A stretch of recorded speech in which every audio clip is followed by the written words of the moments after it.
Sup, it's Hallie. Welcome back to a normal VN.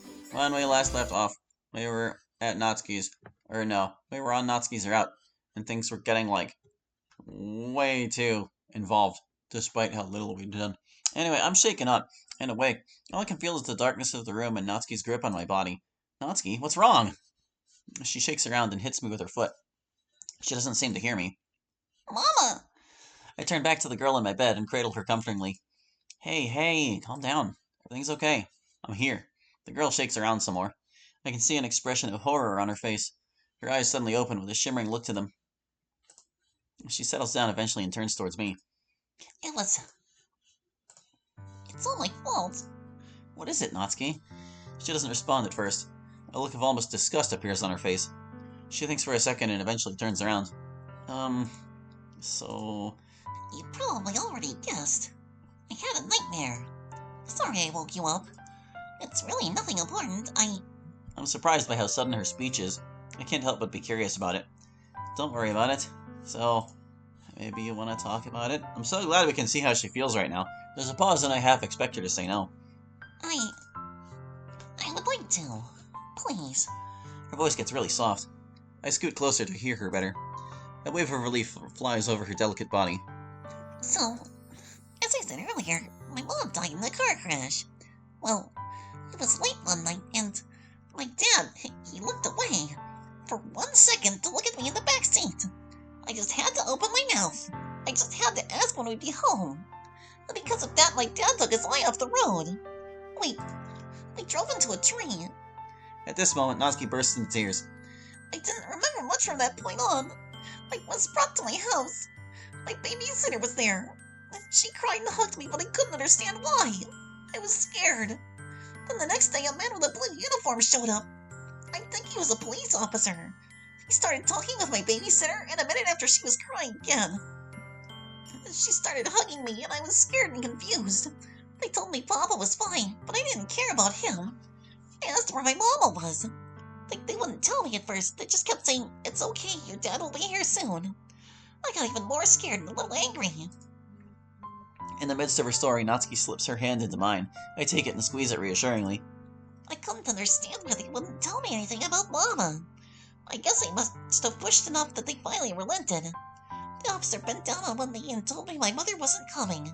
He explained that she died in the hospital from her injuries.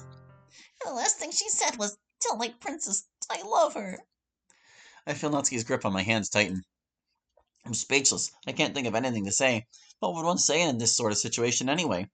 She sniffs and reaches for my box of tissues. She wanted to give me a present because my birthday was coming up. And she wanted to give me that book. It all makes sense now. I understand why she didn't want to talk about it and why she got angry when I had it. I can sense Natsuki's waiting for me to say something. I'm still trying to process all this. It's very surreal for me to think about. How would I feel if I lost a family member in an accident like that, let alone a parent, and at such a young age? It's moments like these when I begin to question the existence of a fair and all-loving deity watching us from the clouds. What god would find it appropriate to rip away something so crucial to a young girl so violently, so maliciously? It just seems so senseless. But I can't get lost in my personal feelings on death and religion. Natsuki needs me now.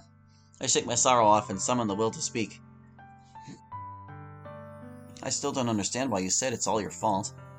Natsuki pushes my arm away. It is! I was selfish and it cost me everything! Is that what you think? She doesn't respond. What?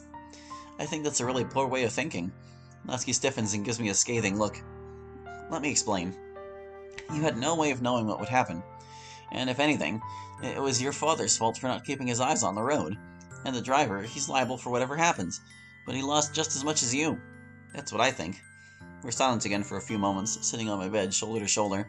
It's been quite a day so far, but on the positive side, I think I'm beginning to know even more about Natsuki than before. These complications seem to be drawing us closer together. I wonder if she's ever mentioned this to someone else.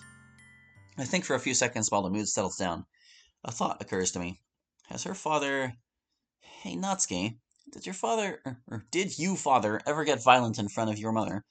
Natsuki shook her head. No, he would have never. Not when she was alive. He did get angry sometimes, but never to the point of hitting me or my mother. Well, after my mom died, he started drinking again. Heavily. He didn't take proper care of me, and it lasted up until recently.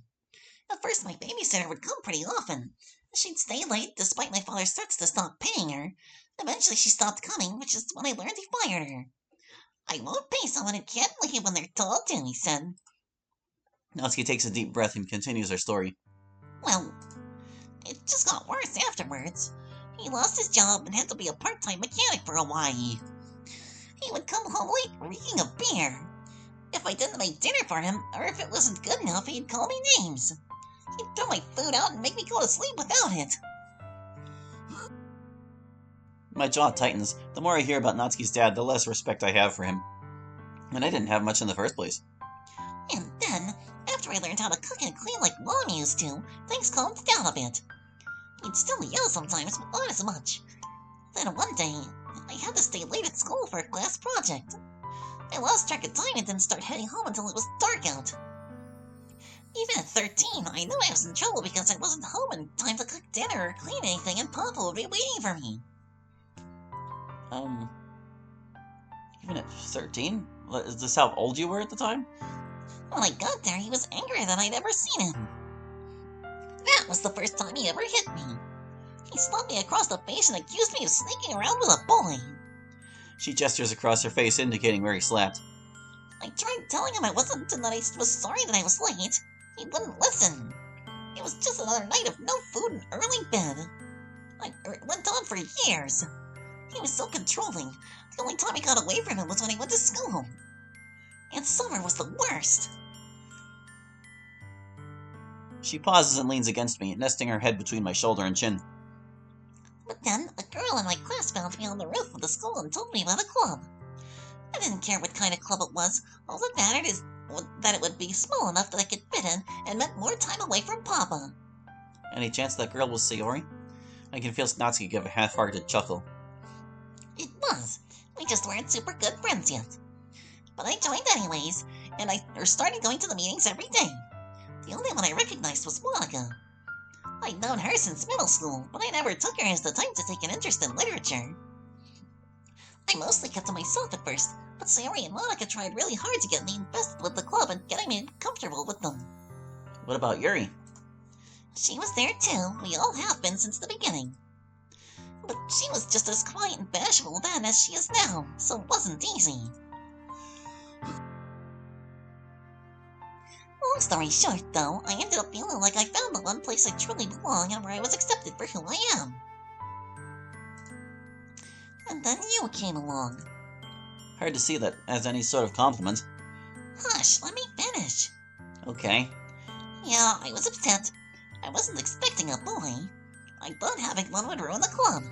How so? Well, Sayori talked about you a lot. She said she was bringing someone, but she didn't say it would be you.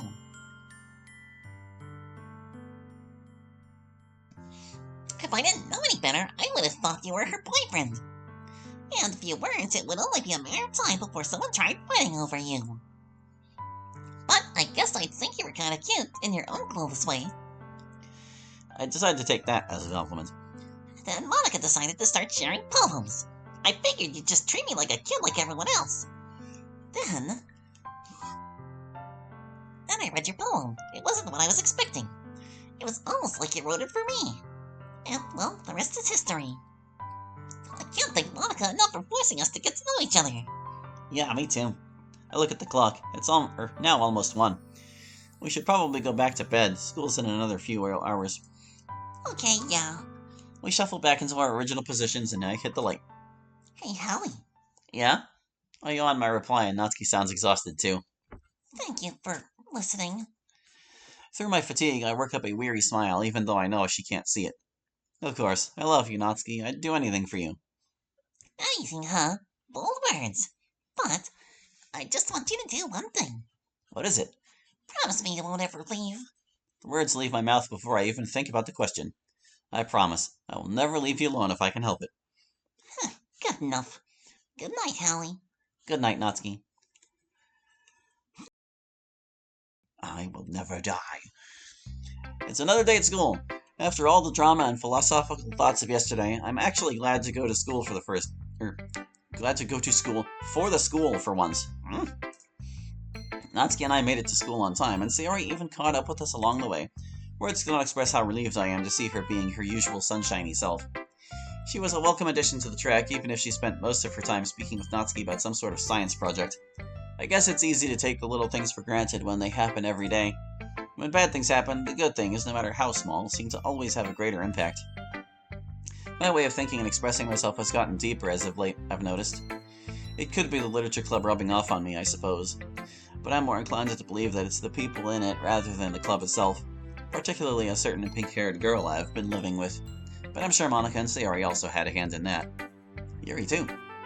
I arrive outside of the club room and open the door to enter. The scene in front of me is comforting in its familiarity.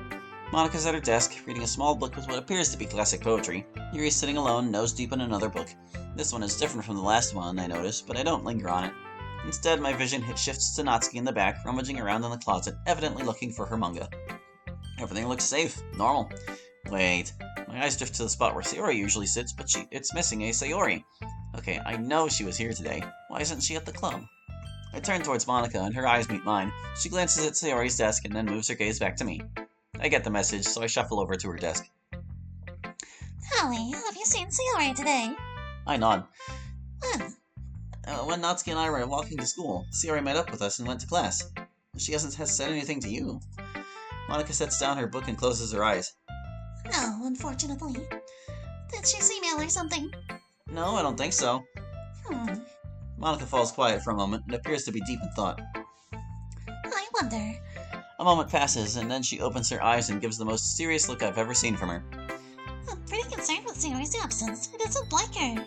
I nod because, to be honest, so am I. I've been noticing that she hasn't been in the best of moods lately, and it stings. And she won't talk to me no matter how hard I tried. So I'm going to have to ask you to check up on her. I think Monica's right. I should probably be the one to check up on Sayori.